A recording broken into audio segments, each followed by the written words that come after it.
Welcome to the Voxlore. Our channel produces immersive fantasy audiobooks for entertainment and storytelling enjoyment. All content, including narration, sound design, and storytelling elements, is created with passion for fantasy fans. The Color Out of Space by H.P. Lovecraft. West of Arkham the hills rise wild, and there are valleys with deep woods that no axe has ever cut. There are dark, narrow glens where the trees slope fantastically, and where thin brooklets trickle without ever having caught the glint of sunlight. On the gentler slopes there are farms, ancient and rocky, with squat, moss-coated cottages brooding eternally over old New England secrets in the lee of great ledges. But these are all vacant now, the wide chimneys crumbling and the shingled sides bulging perilously beneath low gambrel roofs. The old folk have gone away, and foreigners do not like to live there. French Canadians have tried it, Italians have tried it, and the Poles have come and departed. It is not because of anything that can be seen or heard or handled, but because of something that is imagined. The place is not good for the imagination, and does not bring restful dreams at night. It must be this which keeps the foreigners away, for old Ammi Pierce has never told them of anything he recalls from the strange days. Ammi, whose head has been a little queer for years, is the only one who still remains, or who ever talks of the strange days, and he dares to do this because his house is so near the open fields and the traveled roads around Arkham. There was once a road over the hills and through the valleys that ran straight where the blasted heath is now, but people ceased to use it and a new road was laid curving far toward the south. Traces of the old one can still be found amidst the weeds of a returning wilderness, and some of them will doubtless linger even when half the hollows are flooded for the new reservoir. Then the dark woods will be cut down, and the blasted heath will slumber far below blue waters whose surface will mirror the sky and ripple in the sun. And the secrets of the strange days will be one with the deep secrets, one with the hidden lore of old ocean, and all the mystery of primal earth. When I went into the hills and valleys to survey for the new reservoir, they told me the place was evil. They told me this in Arkham, and because that is a very old town full of witch legends, I thought the evil must be something which grandams had whispered to children through centuries. The name Blasted Heath seemed to me very odd and theatrical, and I wondered how it had come into the folklore of a Puritan people. Then I saw that dark westward tangle of glens and slopes for myself, and ceased to wonder at anything besides its own elder mystery. It was morning when I saw it, but shadow lurked always there. The trees grew too thickly, and their trunks were too big for any healthy New England wood. There was too much silence in the dim alleys between them, and the floor was too soft with the dank moss and mattings of infinite years of decay. In the open spaces, mostly along the line of the old road, there were little hillside farms, sometimes with all the buildings standing, sometimes with only one or two, and sometimes with only a lone chimney or fast-filling cellar. Weeds and briars reigned, and furtive wild things rustled in the undergrowth. Upon everything was a haze of restlessness and oppression, a touch of the unreal and the grotesque, as if some vital element of perspective or chiaroscuro were awry. I did not wonder that the foreigners would not stay, for this was no region to sleep in. It was too much like a landscape of Salvator Rosa, too much like some forbidden woodcut in a tale of terror. But even all this was not so bad as the blasted heath. I knew it the moment I came upon it at the bottom of a spacious valley, for no other name could fit such a thing, or any other thing fit such a name. It was as if the poet had coined the phrase from having seen this one particular region. It must, I thought as I viewed it, be the outcome of a fire. But why had nothing new ever grown over those 5 acres of gray desolation that sprawled open to the sky like a great spot eaten by acid in the woods and fields? It lay largely to the north of the ancient road line, but encroached a little on the other side. I felt an odd reluctance about approaching, and did so at last only because my business took me through and past it. There was no vegetation of any kind on that broad expanse, but only a fine gray dust or ash which no wind seemed ever to blow about. The trees near it were sickly and stunted, and many dead trunks stood or lay rotting at the rim. As I walked hurriedly by, I saw the tumbled bricks and stones of an old chimney and cellar on my right, and the yawning black maw of an abandoned well whose stagnant vapors played strange tricks with the hues of the sunlight. Even the long, dark woodland climb beyond seemed welcome in contrast, and I marveled no more at the frightened whispers of Arkham people. There had been no house or ruin near. Even in the old days the place must have been lonely and remote. And at twilight, dreading to repass that ominous spot, I walked circuitously back to the town by the curving road on the south. I vaguely wished some clouds would gather, for an odd timidity about the deep skyey voids above had crept into my soul. In the evening I asked old people in Arkham about the blasted heath, and what was meant by that phrase "strange days," which so many evasively muttered. I could not, however, get any good answers, except that all the mystery was much more recent than I had dreamed. It was not a matter of old legendary at all, but something within the lifetime of those who spoke. It had happened in the 80s, and a family had disappeared or was killed. Speakers would not be exact, and because they all told me to pay no attention to old Ammi Pierce's crazy tales, I sought him out the next morning, having heard that he lived alone in the ancient tottering cottage where the trees first begin to get very thick. It was a fearsomely archaic place, and had begun to exude the faint miasmal odor which clings about houses that have stood too long. Only with persistent knocking could I rouse the aged man, and when he shuffled timidly to the door I could tell he was not glad to see me. He was not so feeble as I had expected, but his eyes drooped in a curious way, and his unkempt clothing and white beard made him seem very worn and dismal. Not knowing just how he could best be launched on his tales, I feigned a matter of business, told him of my surveying, and asked vague questions about the district. He was far brighter and more educated than I had been led to think, and before I knew it had grasped quite as much of the subject as any man I had talked with in Arkham. He was not like other rustics I had known in the sections where reservoirs were to be. From him there were no protests at the miles of old wood and farmland to be blotted out, though perhaps there would have been had not his home lain outside the bounds of the future lake. Relief was all that he shewed. Relief at the doom of the dark ancient valleys through which he had roamed all his life. They were better under water now, better under water since the strange days. And with this opening his husky voice sank low, while his body leaned forward and his right forefinger began to point shakily and impressively. It was then that I heard the story, and as the rambling voice scraped and whispered on I shivered again and again despite the summer day. Often I had to recall the speaker from ramblings, piece out scientific points which he knew only by a fading parrot memory of professors' talk, or bridge over gaps where his sense of logic and continuity broke down. When he was done I did not wonder that his mind had snapped a trifle, or that the folk of Arkham would not speak much of the blasted heath. I hurried back before sunset to my hotel, unwilling to have the stars come out above me in the open, and the next day returned to Boston to give up my position. I could not go into that dim chaos of old forest and slope again, or face another time that gray blasted heath where the black well yawned deep beside the tumbled bricks and stones. The reservoir will soon be built now, and all those elder secrets will be safe forever under watery fathoms. But even then I do not believe I would like to visit that country by night, at least not when the sinister stars are out, and nothing could bribe me to drink the new city water of Arkham. It all began, old Ammi said, with the meteorite. Before that time there had been no wild legends at all since the witch trials, and even then these western woods were not feared half so much as the small island in the Miskatonic where the devil held court beside a curious stone altar older than the Indians. These were not haunted woods, and their fantastic dusk was never terrible till the strange days. Then there had come that white noontide cloud, that string of explosions in the air, and that pillar of smoke from the valley far in the wood. And by night all Arkham had heard of the great rock that fell out of the sky and bedded itself in the ground beside the well at the Nahum Gardner place.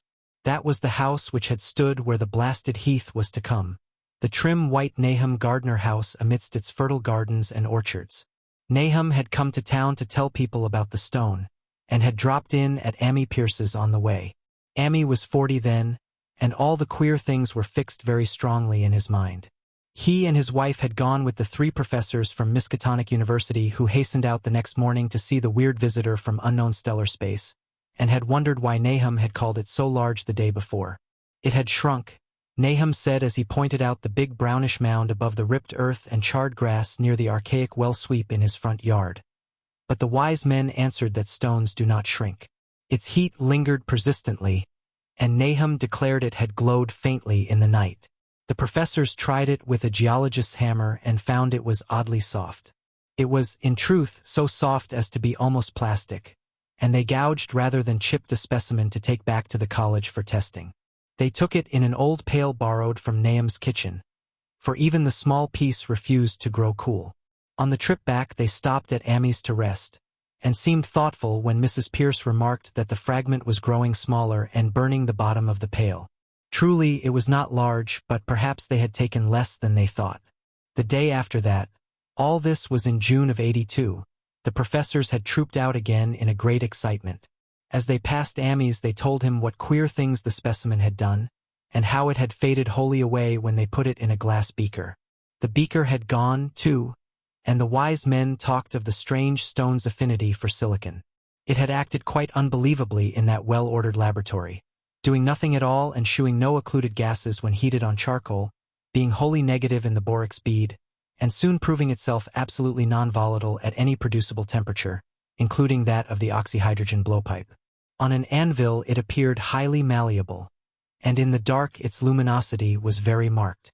Stubbornly refusing to grow cool, it soon had the college in a state of real excitement, and when upon heating before the spectroscope it displayed shining bands unlike any known colors of the normal spectrum, there was much breathless talk of new elements, bizarre optical properties, and other things which puzzled men of science are wont to say when faced by the unknown. Hot as it was, they tested it in a crucible with all the proper reagents. Water did nothing. Hydrochloric acid was the same. Nitric acid and even aqua regia merely hissed and spattered against its torrid invulnerability. Amy had difficulty in recalling all these things, but recognized some solvents as I mentioned them in the usual order of use. There were ammonia and caustic soda, alcohol and ether, nauseous carbon disulfide and a dozen others, but although the weight grew steadily less as time passed, and the fragment seemed to be slightly cooling, there was no change in the solvents to shew that they had attacked the substance at all. It was a metal, though, beyond a doubt. It was magnetic, for one thing, and after its immersion in the acid solvents there seemed to be faint traces of the Widmanstätten figures found on meteoric iron. When the cooling had grown very considerable, the testing was carried on in glass, and it was in a glass beaker that they left all the chips made of the original fragment during the work.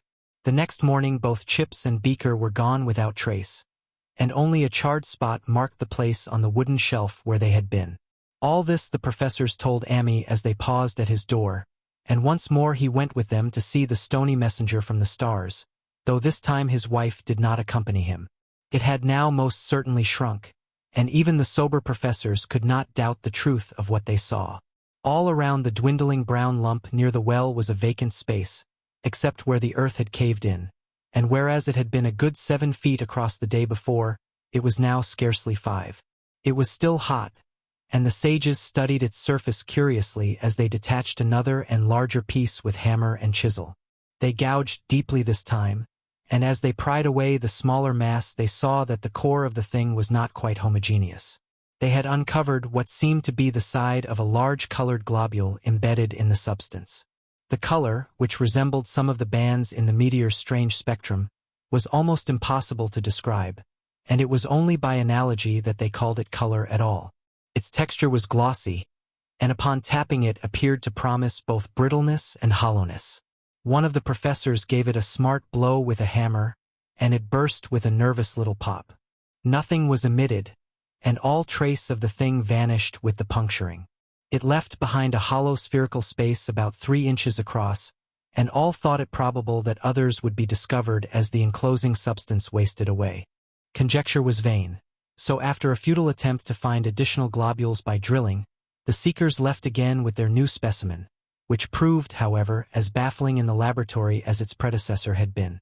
Aside from being almost plastic, having heat, magnetism, and slight luminosity, cooling slightly in powerful acids, possessing an unknown spectrum, wasting away in air, and attacking silicon compounds with mutual destruction as a result, it presented no identifying features whatsoever, and at the end of the tests the college scientists were forced to own that they could not place it. It was nothing of this earth, but a piece of the great outside, and as such dowered with outside properties and obedient to outside laws. That night there was a thunderstorm, and when the professors went out to Nahum's the next day they met with a bitter disappointment. The stone, magnetic as it had been, must have had some peculiar electrical property, for it had drawn the lightning, as Nahum said, with a singular persistence. 6 times within an hour the farmer saw the lightning strike the furrow in the front yard, and when the storm was over nothing remained but a ragged pit by the ancient well sweep, half choked with caved-in earth. Digging had borne no fruit, and the scientists verified the fact of the utter vanishment. The failure was total, so that nothing was left to do but go back to the laboratory and test again the disappearing fragment left carefully cased in lead. That fragment lasted a week, at the end of which nothing of value had been learned of it. When it had gone, no residue was left behind, and in time the professors felt scarcely sure they had indeed seen with waking eyes that cryptic vestige of the fathomless gulfs outside. That lone, weird message from other universes and other realms of matter, force, and entity. As was natural, the Arkham papers made much of the incident with its collegiate sponsoring, and sent reporters to talk with Nahum Gardner and his family. At least one Boston daily also sent a scribe, and Nahum quickly became a kind of local celebrity. He was a lean, genial person of about 50, living with his wife and 3 sons on the pleasant farmstead in the valley. He and Amy exchanged visits frequently, as did their wives, and Amy had nothing but praise for him after all these years.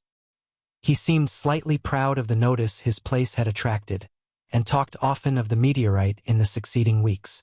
That July and August were hot, and Nahum worked hard at his haying in the 10-acre pasture across Chapman's Brook, his rattling wain wearing deep ruts in the shadowy lanes between. The labor tired him more than it had in other years, and he felt that age was beginning to tell on him. Then fell the time of fruit and harvest. The pears and apples slowly ripened, and Nahum vowed that his orchards were prospering as never before. The fruit was growing to phenomenal size and unwanted gloss, and in such abundance that extra barrels were ordered to handle the future crop. But with the ripening came sore disappointment, for of all that gorgeous array of specious lusciousness not one single jot was fit to eat. Into the fine flavor of the pears and apples had crept a stealthy bitterness and sickishness, so that even the smallest of bites induced a lasting disgust. It was the same with the melons and tomatoes, and Nahum sadly saw that his entire crop was lost. Quick to connect events, he declared that the meteorite had poisoned the soil, and thanked heaven that most of the other crops were in the upland lot along the road. Winter came early, and was very cold. Amy saw Nahum less often than usual, and observed that he had begun to look worried. The rest of his family, too, seemed to have grown taciturn, and were far from steady in their church-going or their attendance at the various social events of the countryside. For this reserve or melancholy no cause could be found, though all the household confessed now and then to poorer health and a feeling of vague disquiet. Nahum himself gave the most definite statement of anyone when he said he was disturbed about certain footprints in the snow. They were the usual winter prints of red squirrels, white rabbits, and foxes, but the brooding farmer professed to see something not quite right about their nature and arrangement.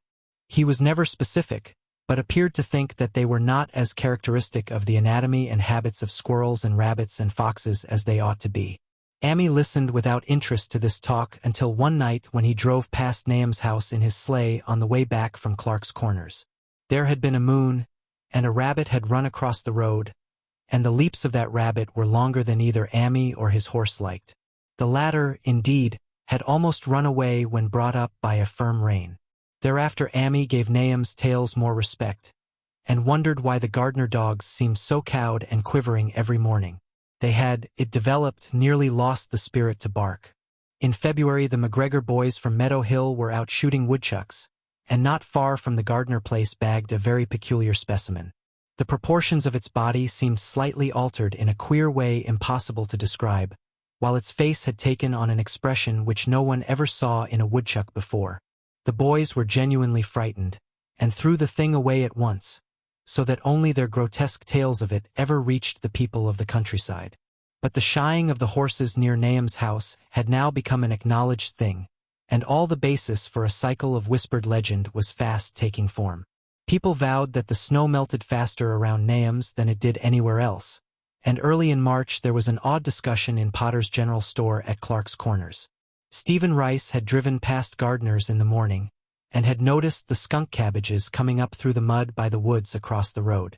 Never were things of such size seen before, and they held strange colors that could not be put into any words. Their shapes were monstrous, and the horse had snorted at an odor which struck Stephen as wholly unprecedented. That afternoon several persons drove past to see the abnormal growth, and all agreed that plants of that kind ought never to sprout in a healthy world. The bad fruit of the fall before was freely mentioned, and it went from mouth to mouth that there was poison in Nahum's ground. Of course it was the meteorite, and remembering how strange the men from the college had found that stone to be, several farmers spoke about the matter to them. One day they paid Nahum a visit, but having no love of wild tales and folklore were very conservative in what they inferred. The plants were certainly odd, but all skunk cabbages are more or less odd in shape and odor and hue. Perhaps some mineral element from the stone had entered the soil, but it would soon be washed away. And as for the footprints and frightened horses, of course this was mere country talk which such a phenomenon as the aerolite would be certain to start. There was really nothing for serious men to do in cases of wild gossip, for superstitious rustics will say and believe anything. And so all through the strange days the professors stayed away in contempt. Only one of them, when given 2 files of dust for analysis in a police job over a year and a half later, recalled that the queer color of that skunk cabbage had been very like one of the anomalous bands of light shown by the meteor fragment in the college spectroscope, and like the brittle globule found embedded in the stone from the abyss. The samples in this analysis case gave the same odd bands at first, though later they lost the property. The trees budded prematurely around Nahum's, and at night they swayed ominously in the wind. Nahum's second son Thaddeus, a lad of 15, swore that they swayed also when there was no wind. But even the gossips would not credit this. Certainly, however, restlessness was in the air. The entire Gardner family developed the habit of stealthy listening, though not for any sound which they could consciously name. The listening was, indeed, rather a product of moments when consciousness seemed half to slip away. Unfortunately, such moments increased week by week, till it became common speech that something was wrong with all Nahum's folks. When the early saxifrage came out, it had another strange color. Not quite like that of the skunk cabbage, but plainly related and equally unknown to anyone who saw it. Nahum took some blossoms to Arkham and shewed them to the editor of the Gazette, but that dignitary did no more than write a humorous article about them, in which the dark fears of rustics were held up to polite ridicule. It was a mistake of Nahum's to tell a stolid city man about the way the great, overgrown morning cloak butterflies behaved in connection with these saxifrages.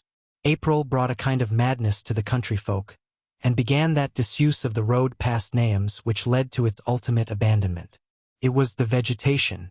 All the orchard trees blossomed forth in strange colors, and through the stony soil of the yard and adjacent pasturage there sprang up a bizarre growth which only a botanist could connect with the proper flora of the region.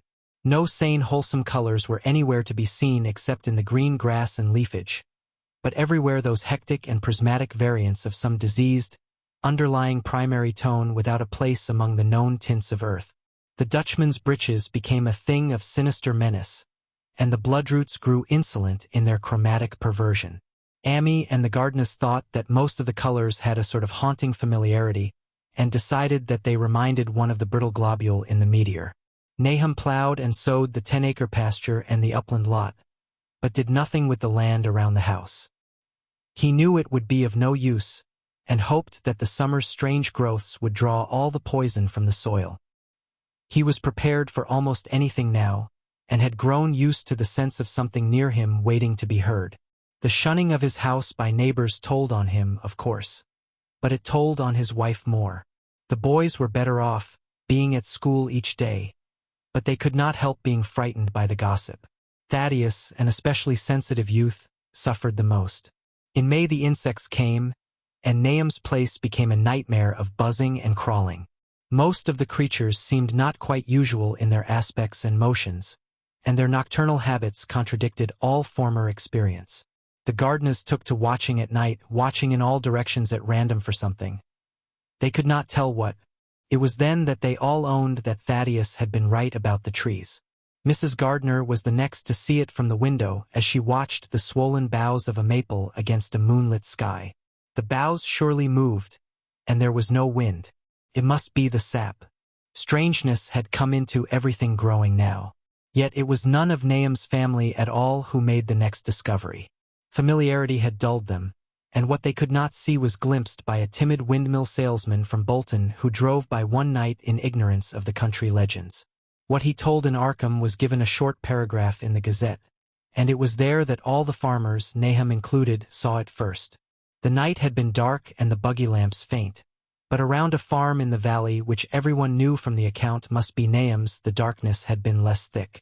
A dim though distinct luminosity seemed to inhere in all the vegetation, grass, leaves and blossoms alike, while at one moment a detached piece of the phosphorescence appeared to stir furtively in the yard near the barn.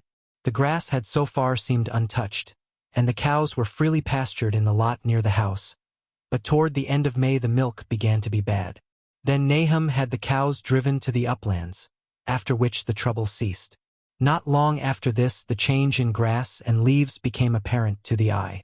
All the verdure was going gray, and was developing a highly singular quality of brittleness. Amy was now the only person who ever visited the place, and his visits were becoming fewer and fewer. When school closed the Gardners were virtually cut off from the world, and sometimes let Amy do their errands in town. They were failing curiously both physically and mentally, and no one was surprised when the news of Mrs. Gardner's madness stole around. It happened in June, about the anniversary of the meteor's fall, and the poor woman screamed about things in the air which she could not describe. In her raving there was not a single specific noun, but only verbs and pronouns. Things moved and changed and fluttered, and ears tingled to impulses which were not wholly sounds. Something was taken away. She was being drained of something. Something was fastening itself on her that ought not to be. Someone must make it keep off. Nothing was ever still in the night. The walls and windows shifted. Nahum did not send her to the county asylum, but let her wander about the house as long as she was harmless to herself and others.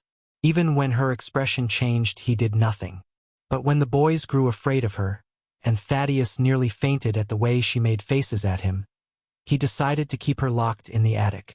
By July she had ceased to speak and crawled on all fours, and before that month was over Nahum got the mad notion that she was slightly luminous in the dark, as he now clearly saw was the case with the nearby vegetation. It was a little before this that the horses had stampeded. Something had aroused them in the night, and their neighing and kicking in their stalls had been terrible. There seemed virtually nothing to do to calm them, and when Nahum opened the stable door they all bolted out like frightened woodland deer. It took a week to track all four, and when found they were seen to be quite useless and unmanageable. Something had snapped in their brains, and each one had to be shot for its own good.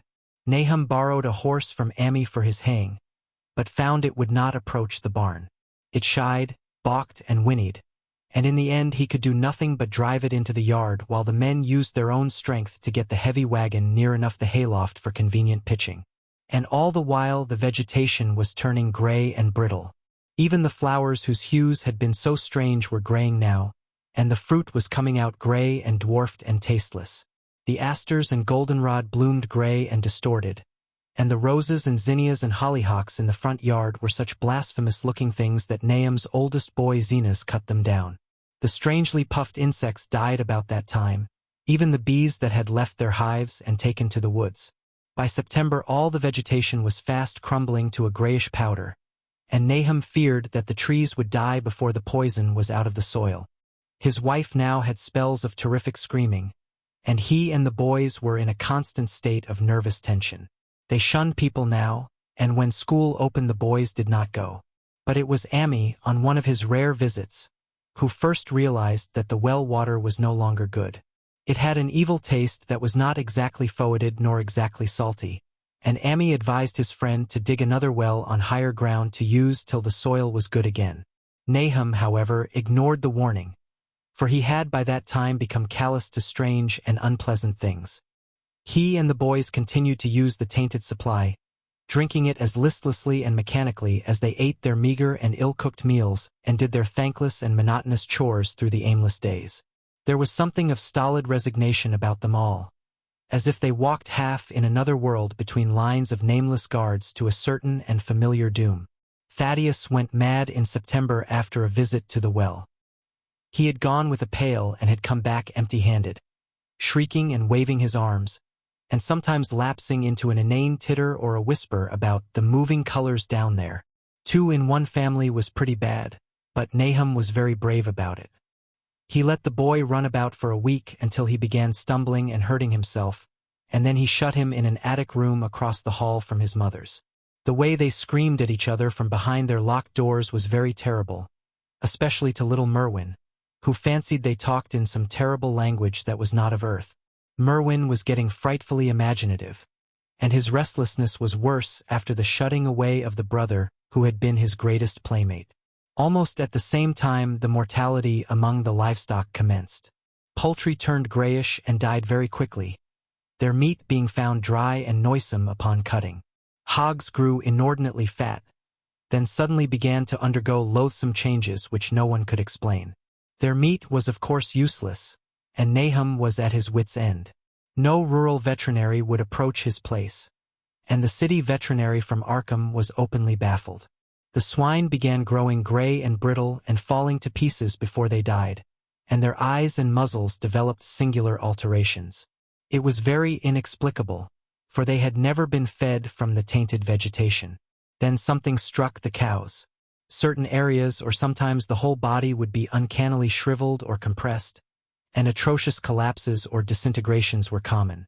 In the last stages, and death was always the result, there would be a graying and turning brittle like that which beset the hogs. There could be no question of poison, for all the cases occurred in a locked and undisturbed barn. No bites of prowling things could have brought the virus, for what live beast of earth can pass through solid obstacles? It must be only natural disease, yet what disease could wreak such results was beyond any mind's guessing. When the harvest came, there was not an animal surviving on the place, for the stock and poultry were dead and the dogs had run away. These dogs, 3 in number, had all vanished one night and were never heard of again. The 5 cats had left some time before, but their going was scarcely noticed since there now seemed to be no mice, and only Mrs. Gardner had made pets of the graceful felines. On the 19th of October, Nahum staggered into Amy's house with hideous news. The death had come to poor Thaddeus in his attic room, and it had come in a way which could not be told. Nahum had dug a grave in the railed family plot behind the farm, and had put therein what he found. There could have been nothing from outside, for the small barred window and locked door were intact, but it was much as it had been in the barn. Amy and his wife consoled the stricken man as best they could, but shuddered as they did so. Stark terror seemed to cling round the Gardners and all they touched, and the very presence of one in the house was a breath from regions unnamed and unnameable. Amy accompanied Nahum home with the greatest reluctance, and did what he might to calm the hysterical sobbing of little Merwin. Zenas needed no calming. He had come of late to do nothing but stare into space and obey what his father told him, and Amy thought that his fate was very merciful. Now and then Merwin's screams were answered faintly from the attic, and in response to an inquiring look Nahum said that his wife was getting very feeble. When night approached, Amy managed to get away, for not even friendship could make him stay in that spot when the faint glow of the vegetation began and the trees may or may not have swayed without wind. It was really lucky for Amy that he was not more imaginative. Even as things were, his mind was bent ever so slightly, but had he been able to connect and reflect upon all the portents around him, he must inevitably have turned a total maniac. In the twilight he hastened home, the screams of the mad woman and the nervous child ringing horribly in his ears. 3 days later Nahum lurched into Amy's kitchen in the early morning, and in the absence of his host stammered out a desperate tale once more, while Mrs. Pierce listened in a clutching fright. It was little Merwin this time. He was gone. He had gone out late at night with a lantern and pail for water, and had never come back. He'd been going to pieces for days, and hardly knew what he was about, screamed at everything. There had been a frantic shriek from the yard then, but before the father could get to the door, the boy was gone. There was no glow from the lantern he had taken, and of the child himself no trace. At the time Nahum thought the lantern and pail were gone too, but when dawn came and the man had plodded back from his all-night search of the woods and fields, he had found some very curious things near the well. There was a crushed and apparently somewhat melted mass of iron which had certainly been the lantern, while a bent bale and twisted iron hoops beside it, both half-fused, seemed to hint at the remnants of the pail. That was all. Nahum was past imagining. Mrs. Pierce was blank, and Amy, when he had reached home and heard the tale, could give no guess. Merwin was gone, and there would be no use in telling the people around, who shunned all gardeners now. No use, either, in telling the city people at Arkham, who laughed at everything. Thad was gone, and now Merwin was gone. Something was creeping and waiting to be seen and felt and heard. Nahum would go soon, and he wanted Amy to look after his wife and Zena's if they survived him. It must all be a judgment of some sort, though he could not fancy what for, since he had always walked uprightly in the Lord's ways so far as he knew. For over 2 weeks Amy saw nothing of Nahum, and then, worried about what might have happened, he overcame his fears and paid the gardener place a visit. There was no smoke from the great chimney, and for a moment the visitor was apprehensive of the worst. The aspect of the whole farm was shocking: grayish withered grass and leaves on the ground, vines falling in brittle wreckage from archaic walls and gables, and great bare trees clawing up at the gray November sky with a studied malevolence which Amy could not but feel had come from some subtle change in the tilt of the branches. But Nahum was alive after all. He was weak and lying on a couch in the low-ceiled kitchen, but perfectly conscious and able to give simple orders to Zena's. The room was deadly cold, and as Amy visibly shivered, the host shouted huskily to Zena's for more wood. Wood, indeed, was sorely needed, since the cavernous fireplace was unlit and empty, with a cloud of soot blowing about in the chill wind that came down the chimney.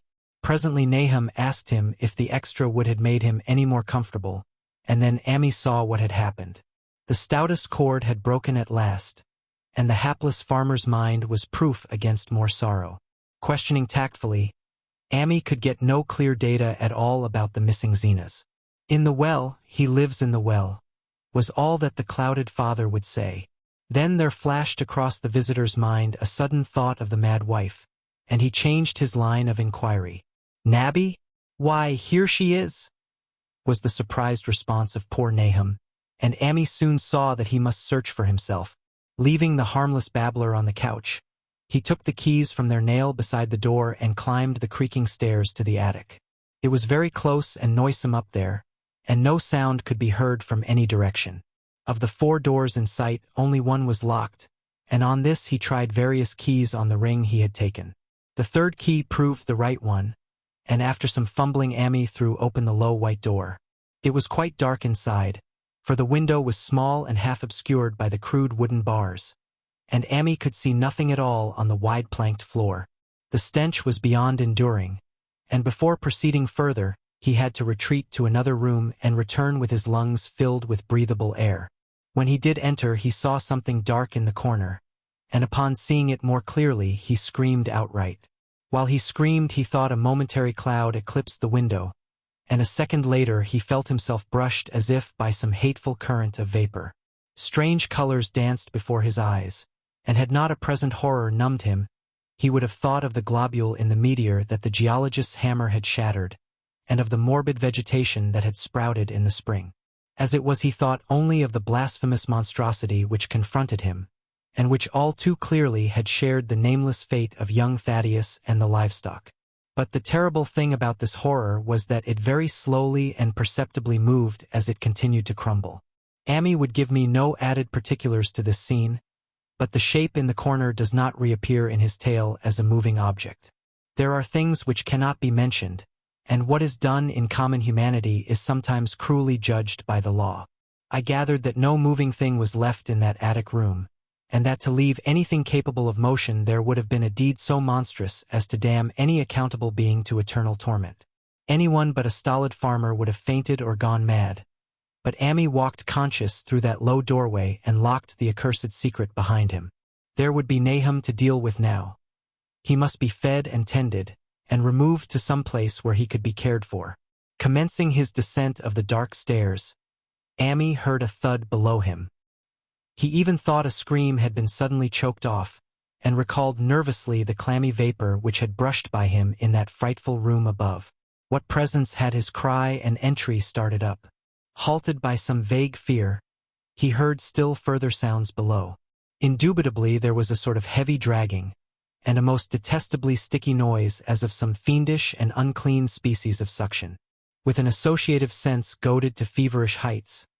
He thought unaccountably of what he had seen upstairs. Good God! What eldritch dream world was this into which he had blundered? He dared move neither backward nor forward, but stood there trembling at the black curve of the boxed-in staircase. Every trifle of the scene burned itself into his brain. The sounds, the sense of dread expectancy, the darkness, the steepness of the narrow steps, and merciful heaven, the faint but unmistakable luminosity of all the woodwork in sight. Steps, sides, exposed laths, and beams alike. Then there burst forth a frantic whinny from Amy's horse outside, followed at once by a clatter which told of a frenzied runaway. In another moment horse and buggy had gone beyond earshot, leaving the frightened man on the dark stairs to guess what had sent them. But that was not all. There had been another sound out there. A sort of liquid splash, water, it must have been the well. He had left Hero untied near it, and a buggy wheel must have brushed the coping and knocked in a stone. And still the pale phosphorescence glowed in that detestably ancient woodwork. God, how old the house was! Most of it built before 1670, and the gambrel roof not later than 1730. A feeble scratching on the floor downstairs now sounded distinctly, and Amy's grip tightened on a heavy stick he had picked up in the attic for some purpose. Slowly nerving himself, he finished his descent and walked boldly toward the kitchen.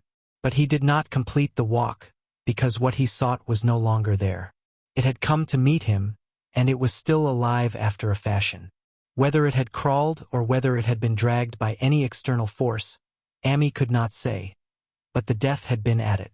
Everything had happened in the last half hour, but collapse, graying, and disintegration were already far advanced. There was a horrible brittleness, and dry fragments were scaling off. Amy could not touch it, but looked horrifiedly into the distorted parody that had been a face. "What was it, Nahum? What was it?" he whispered, and the cleft, bulging lips were just able to crackle out a final answer. "Nothing, nothing, the color. It burns, cold and wet. But it burns. It lived in the well. I seen it. A kind o' smoke, just like the flowers last spring. The well shone at night. Thad and Murney and Zenas, everything alive, sucking the life out of everything. In that stone. It must have come in that stone. Pizened the whole place. Don't know what it wants. That round thing the men from the college dug out in the stone. They smashed it. It was that same color. Just the same, like the flowers and plants. Must have been more of 'em. Seeds. They growed. I seen it the fust time this week. Must have got strong on Zenas. He was a big boy, full o' life. It beats down your mind and then gets ye. Burns ye up. In the well water. You was right about that. Evil water. Zenas never come back from the well. Can't get away. Draws ye. Ye know some'at's comin', but 'tain't no use. I seen it time and agin sanct Zenas was took. War's nabby, Amy? My head's no good. Don't know how long sanct I fed her. It'll get her ef we ain't keerful. Just a color. Her face is gettin' to HEV that color sometimes towards night. And it burns and sucks. It come from some place war things ain't as they is here. One of them professors said so. He was right. Look out, Amy, it'll do suthin' more. Sucks the life out. But that was all. That which spoke could speak no more because it had completely caved in. Amy laid a red checked tablecloth over what was left and reeled out the back door into the fields. He climbed the slope to the 10-acre pasture and stumbled home by the north road and the woods. He could not pass that well from which his horse had run away. He had looked at it through the window, and had seen that no stone was missing from the rim. Then the lurching buggy had not dislodged anything after all. The splash had been something else. Something which went into the well after it had done with poor Nahum. When Amy reached his house, the horse and buggy had arrived before him and thrown his wife into fits of anxiety.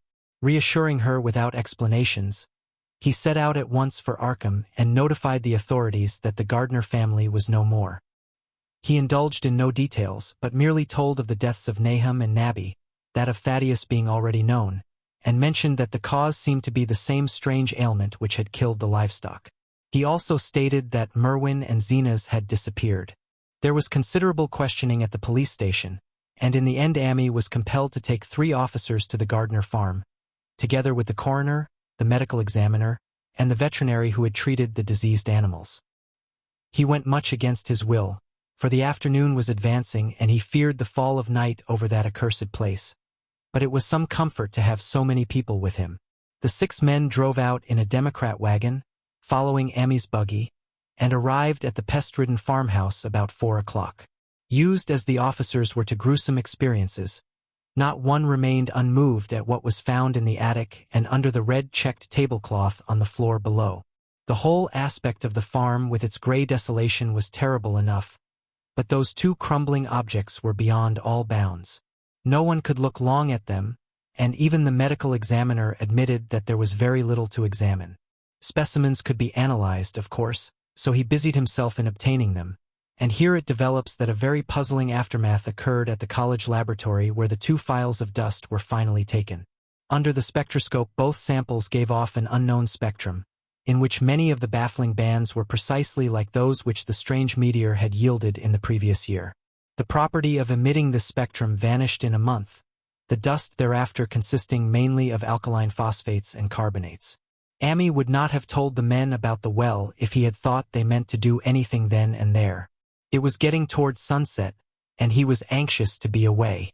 But he could not help glancing nervously at the stony curb by the great sweep, and when a detective questioned him he admitted that Nahum had feared something down there, so much so that he had never even thought of searching it for Merwin or Zenas. After that nothing would do but that they empty and explore the well immediately, so Amy had to wait trembling while pail after pail of rank water was hauled up and splashed on the soaking ground outside. The men sniffed in disgust at the fluid, and toward the last held their noses against the photor they were uncovering.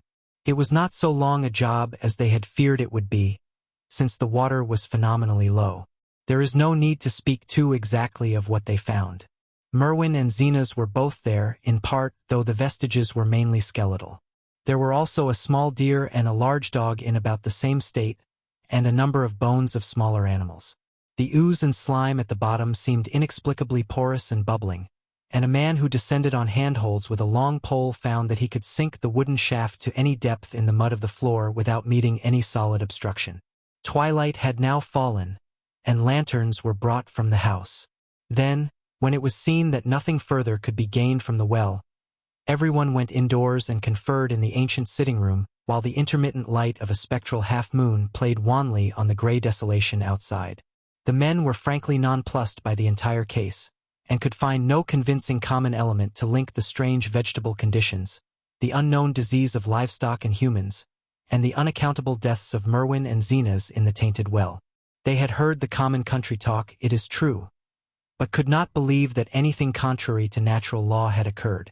No doubt the meteor had poisoned the soil, but the illness of persons and animals who had eaten nothing grown in that soil was another matter. Was it the well water? Very possibly. It might be a good idea to analyze it, but what peculiar madness could have made both boys jump into the well? Their deeds were so similar, and the fragments shewed that they had both suffered from the gray brittle death. Why was everything so gray and brittle? It was the coroner, seated near a window overlooking the yard, who first noticed the glow about the well. Night had fully set in, and all the abhorrent ground seemed faintly luminous with more than the fitful moonbeams. But this new glow was something definite and distinct, and appeared to shoot up from the black pit like a softened ray from a searchlight, giving dull reflections in the little ground pools where the water had been emptied. It had a very queer color, and as all the men clustered round the window Amy gave a violent start. For this strange beam of ghastly miasma was to him of no unfamiliar hue. He had seen that color before, and feared to think what it might mean. He had seen it in the nasty brittle globule in that aerolite 2 summers ago, had seen it in the crazy vegetation of the springtime, and had thought he had seen it for an instant that very morning against the small barred window of that terrible attic room where nameless things had happened. It had flashed there a second, and a clammy and hateful current of vapor had brushed past him, and then poor Nahum had been taken by something of that color. He had said so at the last, said it was the globule and the plants. After that had come the runaway in the yard and the splash in the well, and now that well was belching forth to the night a pale, insidious beam of the same demoniac tint. It does credit to the alertness of Amy's mind that he puzzled even at that tense moment over a point which was essentially scientific. He could not but wonder at his gleaning of the same impression from a vapor glimpsed in the daytime, against a window opening on the morning sky, and from a nocturnal exhalation seen as a phosphorescent mist against the black and blasted landscape. It wasn't right, it was against nature, and he thought of those terrible last words of his stricken friend. It come from some place war things ain't as they is here. One of them professors said so. All 3 horses outside, tied to a pair of shriveled saplings by the road, were now neighing and pawing frantically. The wagon driver started for the door to do something, but Amy laid a shaky hand on his shoulder. "Don't go out thar," he whispered.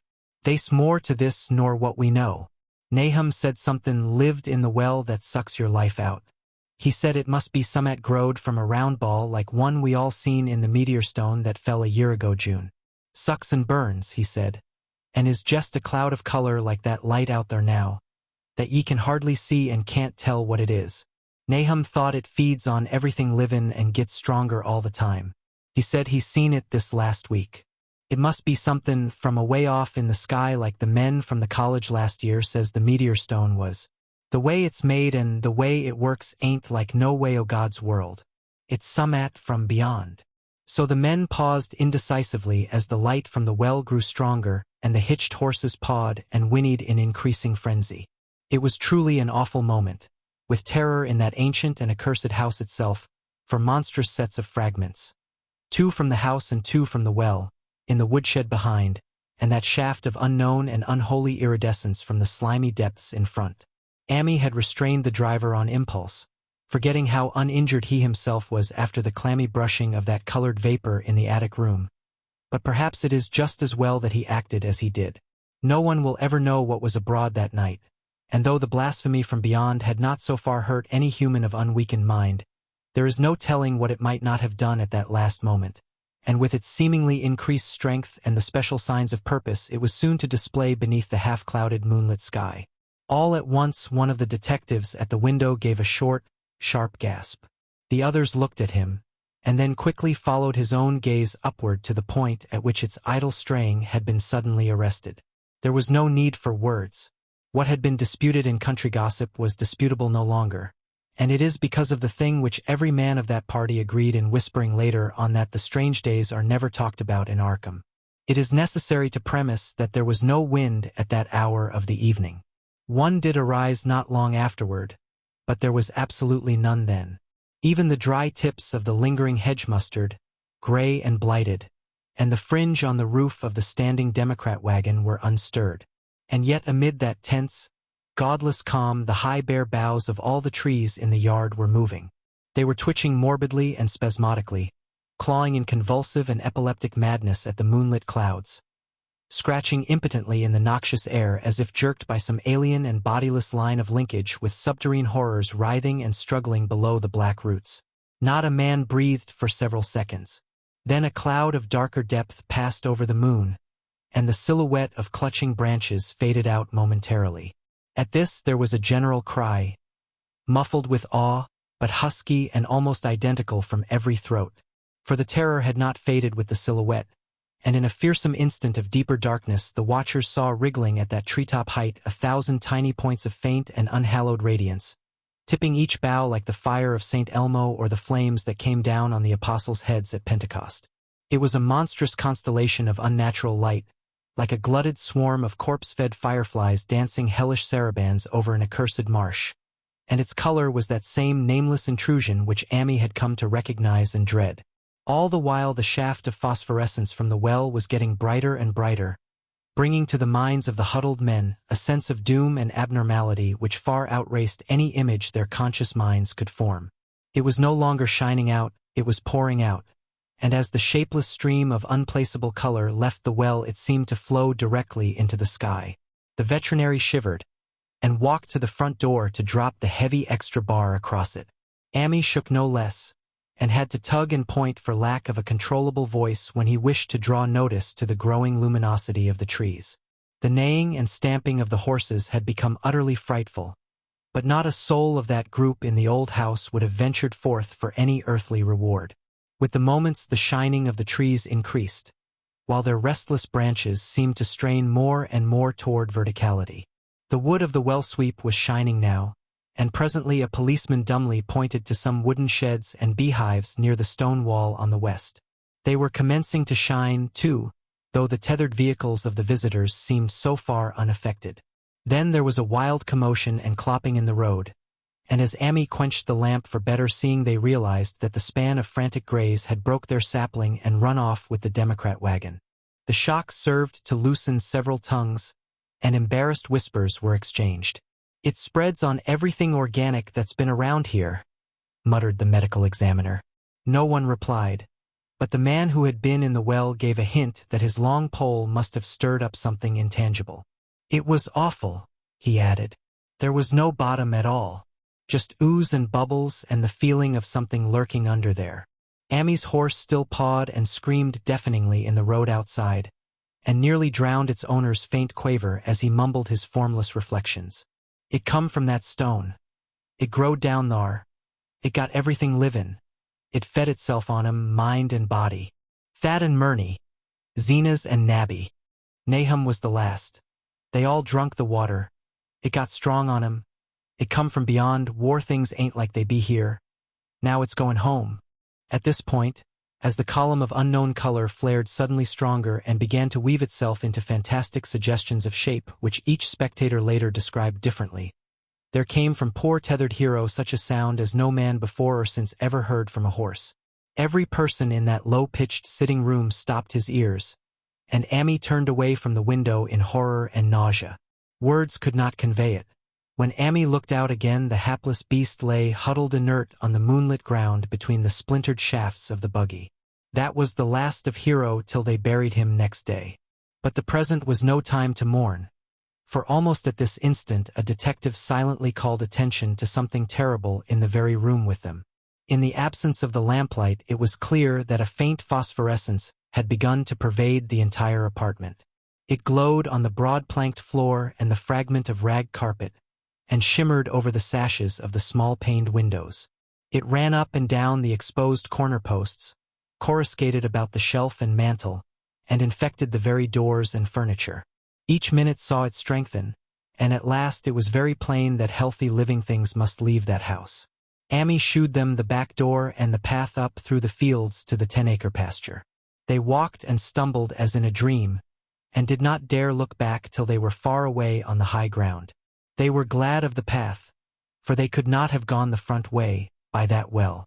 It was bad enough passing the glowing barn and sheds, and those shining orchard trees with their gnarled, fiendish contours. But thank heaven the branches did their worst twisting high up. The moon went under some very black clouds as they crossed the rustic bridge over Chapman's Brook, and it was blind groping from there to the open meadows. When they looked back toward the valley and the distant Gardner place at the bottom, they saw a fearsome sight. All the farm was shining with the hideous unknown blend of color. Trees, buildings, and even such grass and herbage as had not been wholly changed to lethal gray brittleness. The boughs were all straining skyward, tipped with tongues of foul flame, and lambent tricklings of the same monstrous fire were creeping about the ridgepoles of the house, barn, and sheds. It was a scene from a vision of Fuseli, and over all the rest reigned that riot of luminous amorphousness, that alien and undimensioned rainbow of cryptic poison from the well, seething, feeling, lapping, reaching, scintillating, straining, and malignly bubbling in its cosmic and unrecognizable chromaticism. Then without warning the hideous thing shot vertically up toward the sky like a rocket or meteor, leaving behind no trail and disappearing through a round and curiously regular hole in the clouds before any man could gasp or cry out. No watcher can ever forget that sight, and Amy stared blankly at the stars of Cygnus, Deneb twinkling above the others, where the unknown color had melted into the Milky Way. But his gaze was the next moment called swiftly to earth by the crackling in the valley. It was just that, only a wooden ripping and crackling, and not an explosion, as so many others of the party vowed. Yet the outcome was the same, for in one feverish, kaleidoscopic instant there burst up from that doomed and accursed farm a gleamingly eruptive cataclysm of unnatural sparks and substance. Blurring the glance of the few who saw it, and sending forth to the zenith a bombarding cloudburst of such colored and fantastic fragments as our universe must needs disown. Through quickly reclosing vapors they followed the great morbidity that had vanished. And in another second they had vanished too. Behind and below was only a darkness to which the men dared not return. And all about was a mounting wind which seemed to sweep down in black, 4 gusts from interstellar space. It shrieked and howled, and lashed the fields and distorted woods in a mad cosmic frenzy, till soon the trembling party realized it would be no use waiting for the moon to shew what was left down there at Nahum's. Too awed even to hint theories, the 7 shaking men trudged back toward Arkham by the north road. Amy was worse than his fellows, and begged them to see him inside his own kitchen, instead of keeping straight on to town. He did not wish to cross the night, wind-whipped woods alone to his home on the main road, for he had had an added shock that the others were spared, and was crushed forever with a brooding fear he dared not even mention for many years to come. As the rest of the watchers on that tempestuous hill had stolidly set their faces toward the road, Amy had looked back an instant at the shadowed valley of desolation so lately sheltering his ill-starred friend. And from that stricken, faraway spot he had seen something feebly rise, only to sink down again upon the place from which the great shapeless horror had shot into the sky. It was just a color, but not any color of our earth or heavens. And because Amy recognized that color, and knew that this last faint remnant must still lurk down there in the well, he has never been quite right since. Amy would never go near the place again. It is over half a century now since the horror happened, but he has never been there, and will be glad when the new reservoir blots it out. I shall be glad, too, for I do not like the way the sunlight changed color around the mouth of that abandoned well I passed. I hope the water will always be very deep, but even so, I shall never drink it. I do not think I shall visit the Arkham country hereafter. 3 of the men who had been with Amy returned the next morning to see the ruins by daylight, but there were not any real ruins. Only the bricks of the chimney, the stones of the cellar, some mineral and metallic litter here and there, and the rim of that nefandous well. Save for Amy's dead horse, which they towed away and buried, and the buggy which they shortly returned to him, everything that had ever been living had gone. 5 eldritch acres of dusty gray desert remained, nor has anything ever grown there since. To this day it sprawls open to the sky like a great spot eaten by acid in the woods and fields, and the few who have ever dared glimpse it in spite of the rural tales have named it the blasted heath. The rural tales are queer. They might be even queerer if city men and college chemists could be interested enough to analyze the water from that disused well, or the gray dust that no wind seems ever to disperse. Botanists, too, ought to study the stunted flora on the borders of that spot, for they might shed light on the country notion that the blight is spreading, little by little, perhaps an inch a year. People say the color of the neighboring herbage is not quite right in the spring, and that wild things leave queer prints in the light winter snow. Snow never seems quite so heavy on the blasted heath as it is elsewhere. Horses, the few that are left in this motor age, grow skittish in the silent valley, and hunters cannot depend on their dogs too near the splotch of grayish dust. They say the mental influences are very bad, too. Numbers went queer in the years after Nahum's taking, and always they lacked the power to get away. Then the stronger-minded folk all left the region, and only the foreigners tried to live in the crumbling old homesteads. They could not stay, though, and one sometimes wonders what insight beyond ours their wild, weird stores of whispered magic have given them. Their dreams at night, they protest, are very horrible in that grotesque country, and surely the very look of the dark realm is enough to stir a morbid fancy. No traveler has ever escaped a sense of strangeness in those deep ravines, and artists shiver as they paint thick woods whose mystery is as much of the spirit as of the eye. I myself am curious about the sensation I derived from my one lone walk before Amy told me his tale. When twilight came I had vaguely wished some clouds would gather, for an odd timidity about the deep sky voids above had crept into my soul. Do not ask me for my opinion. I do not know, that is all. There was no one but Amy to question. For Arkham people will not talk about the strange days, and all 3 professors who saw the aerolite and its colored globule are dead. There were other globules, depend upon that. One must have fed itself and escaped, and probably there was another which was too late. No doubt it is still down the well. I know there was something wrong with the sunlight I saw above that miasmal brink. The rustics say the blight creeps an inch a year, so perhaps there is a kind of growth or nourishment even now. But whatever demon hatchling is there, it must be tethered to something or else it would quickly spread. Is it fastened to the roots of those trees that claw the air? One of the current Arkham tales is about fat oaks that shine and move as they ought not to do at night. What it is, only God knows. In terms of matter, I suppose the thing Amy described would be called a gas. But this gas obeyed laws that are not of our cosmos. This was no fruit of such worlds and suns as shine on the telescopes and photographic plates of our observatories. This was no breath from the skies whose motions and dimensions our astronomers measure or deem too vast to measure. It was just a color out of space, a frightful messenger from unformed realms of infinity beyond all nature as we know it, from realms whose mere existence stuns the brain and numbs us with the black extracosmic gulfs it throws open before our frenzied eyes. I doubt very much if Amy consciously lied to me, and I do not think his tale was all a freak of madness as the townfolk had forewarned. Something terrible came to the hills and valleys on that meteor, and something terrible, though I know not in what proportion, still remains. I shall be glad to see the water come. Meanwhile, I hope nothing will happen to Amy. He saw so much of the thing, and its influence was so insidious. Why has he never been able to move away? How clearly he recalled those dying words of Nahum's. Can't get away. Draws ye. Ye know summat's comin', but 'tain't no use. Amy is such a good old man. When the reservoir gang gets to work, I must write the chief engineer to keep a sharp watch on him. I would hate to think of him as the gray, twisted, brittle monstrosity which persists more and more in troubling my sleep. And that concludes this book of adventure. If you enjoyed the story, don't forget to hit that like button. It really helps the channel grow. Share this audiobook with fellow fantasy lovers. And if you haven't already, subscribe to the Voxlore and ring the bell so you never miss a new tale. Until next time, keep your imagination wild and your stories legendary. See you in the next adventure.